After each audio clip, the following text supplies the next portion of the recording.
नजरें तो थी भू कानून पर, लेकिन कैबिनेट में उसकी बात ही नहीं हुई। पहले विधायक और अब पूर्व विधायकों की पेंशन भी बढ़ा दी गई। इतना क्या लिखते हैं हमारे माननीय विधायक गण, जो कि लेखन सामग्री के लिए ही महीने का 20,000 रुपए मिलेगा। क्या क्या थे कैबिनेट के फैसले? श्रीनगर में किताब कौतुक लगने वाला था, क्यों नहीं हुआ? नरेंद्र सिंह नेगी लोक गायक का पोस्ट क्या कहता है? आइए सब पर बात करते हैं इस वीडियो में, लेकिन आगे बढ़ने से पहले इस चैनल को कीजिए सब्सक्राइब, वीडियो को कीजिए लाइक और अपनी बात कमेंट सेक्शन में जरूर रखिएगा। पिछले साल यानी कि 2024 के सितंबर महीने में उत्तराखंड के मुख्यमंत्री पुष्कर सिंह धामी ने कहा था कि अगले बजट सत्र तक हम उत्तराखंड में सशक्त भू कानून लेकर के आने वाले हैं। ये सब तब कहा गया था जब मूल निवास और भू कानून को लेकर लगातार प्रदेश में आवाजें उठाई जा रही थी। जगह जगह पर महारैलियों का आयोजन किया जा रहा था। इन्हीं आवाजों का ये असर था कि मुख्यमंत्री को और उत्तराखंड सरकार को ये कहना पड़ा कि अगले बजट सत्र तक हम उत्तराखंड के लिए एक सशक्त भू कानून लेकर के आएंगे। हालांकि पिछले विधानसभा के सत्र में माननीय विधायकों के वेतन भत्तों में बढ़ोतरी करने वाला एक प्रावधान लाया गया था, जिसके बाद प्रदेश की जनता ने सोचा कि भाई मांगा तो मूल निवास और भू कानून था,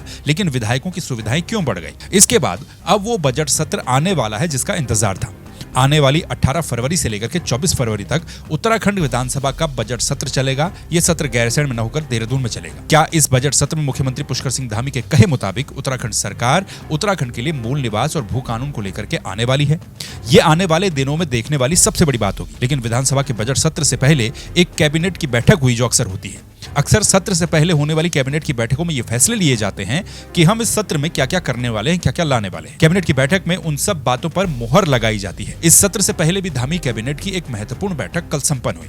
इस बैठक में कुछ फैसले लिए गए जिनकी चर्चा हम इस वीडियो में करने वाले हैं, लेकिन जो फैसले नहीं लिए गए उनकी भी चर्चा करेंगे। कहा जा रहा है कि इस बार उत्तराखंड का बजट 1 लाख करोड़ रुपए का होगा, जिसके प्रस्ताव को कैबिनेट ने मंजूरी भी दे दी है। अखबारों में और समाचार वेबसाइटों में कई फैसले छापे गए हैं, लेकिन वो बात नहीं छपी है जिस पर जनता की नजर थी।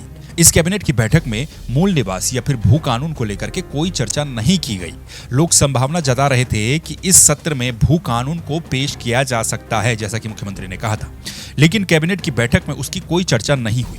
इससे पहले भी मांगा तो मूल निवास और भू कानून को ही जा रहा था, लेकिन सरकार यूनिफॉर्म सिविल कोड यानी कि यूसीसी ले आई। हाँ, इस कैबिनेट की बैठक में एक फैसला जरूर ऐसा था जिस पर चर्चाएं की जा सकती हैं। सभी की नजरों को यह फैसला अपनी तरफ खींच रहा है। पिछले विधानसभा के सत्र में सरकार ने माननीय विधायकों की वेतन वृद्धि की थी, उनकी सुविधाएं बढ़ाई गई थी। इस कैबिनेट की बैठक में पूर्व विधायकों की बढ़ाई गई हैं। बाकी कुछ हो न हो, लेकिन माननीयों की सुविधाओं पर कहीं कोई आंच ना आए, कहीं कोई कमी न रह जाए, उस पर सबसे पहले ध्यान दिया जाता रहा है और दिया जाता रहेगा। कैबिनेट की बैठक में पूर्व विधायकों की भी बल्ले बल्ले हो गई है। कितने ही विधायक 2 साल के बाद यानी कि साल 2027 में पूर्व हो जाएंगे। आगे विधायक रहेंगे या नहीं रहेंगे ये तो नहीं जानते, लेकिन अब पूर्व रहने पर भी उनकी सैलरी बढ़ जाएगी। पूर्व विधायकों की पेंशन में 50% की वृद्धि का फैसला कैबिनेट ने लिया है। इस कैबिनेट की बैठक में 31 प्रस्तावों को मंजूरी दी गई है। ये भी इन्हीं में से एक था, यानी कि जनता ढूंढ रही थी मूल निवास और भू कानून पर कुछ आएगा, लेकिन फिलहाल वो तो नहीं आया। पूर्व विधायकों के लिए खुशखबरी जरूर आ गई। बताया जा रहा है कि अब पूर्व विधायकों की पेंशन 20,000 रुपए तक बढ़ जाएगी, और इतना बढ़ जाने से ये पेंशन अब लगभग 60,000 रुपए महीने तक हो जाएगी। एक तरफ कर्मचारी गण भी हैं जो कि अपनी पुरानी पेंशन बहाली को लेकर के लगातार आवाजें उठा रहे हैं, लेकिन पूर्व विधायकों का मामला बिना आवाज उठाए ही सॉल्व हो जाता है। यानी कि पहले जिन पूर्व विधायकों को 40,000 के आसपास पेंशन मिला करती थी, अब उन्हें लगभग 60,000 रुपए के आसपास महीने की पेंशन मिला करेगी। इतना ही नहीं, पूर्व विधायकों के फिर से निर्वाचित हो जाने पर उनकी पेंशन में प्रति वर्ष 5,000 रुपए की बढ़ोतरी भी होगी। यानी कि अगर 5 साल का टर्म वो दोबारा से पूरा कर लेते हैं, पूर्व विधायक हो जाने पर उसके बाद 25,000 रुपए बढ़ जाएगी। अखबारों में तो ये भी छपा है कि पूर्व विधायकों को पेट्रोल डीजल का भी खर्चा बढ़कर मिलेगा।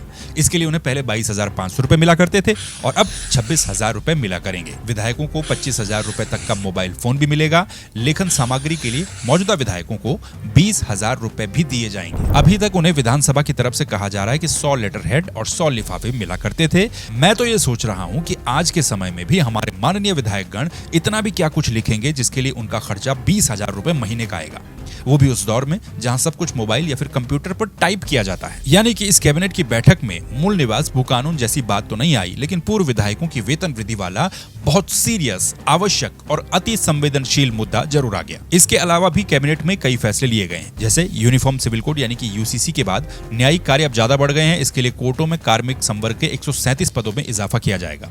ग्राम पंचायतों की जो समितियां हैं उनको वनाग्नि से सुरक्षा के लिए 30,000 रुपए वार्षिक दिए जाएंगे।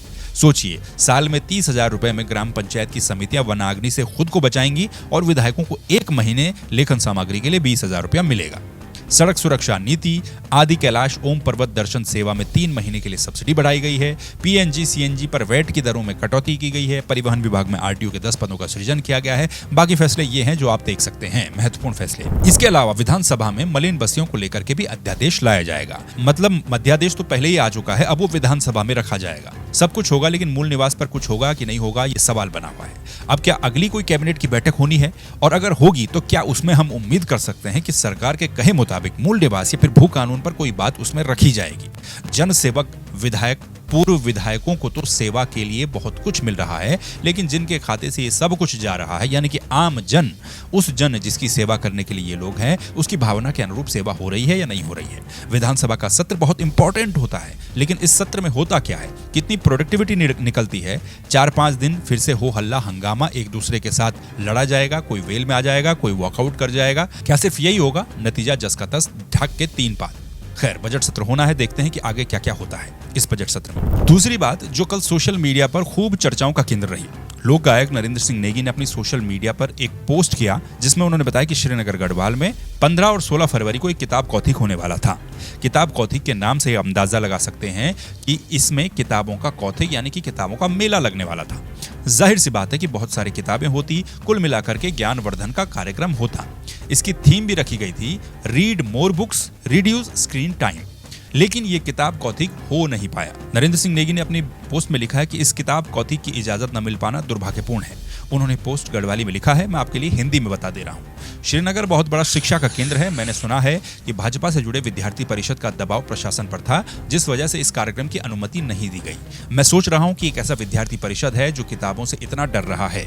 इस कौथिक में हिंदी, अंग्रेजी के साथ ही हमारी लोक भाषाओं की किताबों के 40 से 50 प्रकाशन आने वाले थे और नरेंद्र सिंह नेगी को भी आना था, लेकिन अनुमति नहीं मिली। अब इस किताब कौथिक की अनुमति न मिलने से और नरेंद्र सिंह नेगी की इस पोस्ट से कई सारे सवाल उठते हैं। किताबों के कार्यक्रम से किसी को क्या खतरा हो सकता है? क्योंकि इस कार्यक्रम की अनुमति नहीं दी गई। डीजे नाइट होता तो क्या फट से अनुमति मिल जाती? सोशल मीडिया पर इस खबर को लेकर के लोगों की कई तरह से प्रतिक्रियाएं आ रही हैं। यदि नरेंद्र सिंह नेगी के द्वारा लिखा गया पोस्ट सही है तो सवाल बहुत गंभीर हैं और बहुत बड़े हैं। भाजपा से जुड़ा उनका छात्र संगठन क्यों नहीं चाहेगा कि किताब कौथिक हो? दिक्कत उससे थी या फिर नरेंद्र सिंह नेगी से थी? हाल ही में निकाय चुनाव में नरेंद्र सिंह नेगी के कई कार्यक्रम हुए, लेकिन वो कार्यक्रम भाजपा प्रत्याशियों के समर्थन में नहीं थे, बल्कि निर्दलीय प्रत्याशियों के या फिर कांग्रेस के प्रत्याशियों के समर्थन में कैंपेन किए गए थे, मंच प्रोग्राम थे। क्या यही कारण है कि नरेंद्र सिंह नेगी से जुड़े एक कार्यक्रम को अनुमति नहीं दी गई? ये सोचने वाली बात है। ये थे आज के टॉपिक्स। बाकी आपका क्या कुछ कहना है इन टॉपिक्स को लेकर के कमेंट में जरूर बताइएगा। इस चैनल को सब्सक्राइब कर दीजिए, वीडियो को लाइक कर दीजिए। आपसे फिर मुलाकात होगी किसी दूसरे वीडियो में दूसरे टॉपिक के साथ। तब तक के लिए नमस्कार, अपना ख्याल रखिए।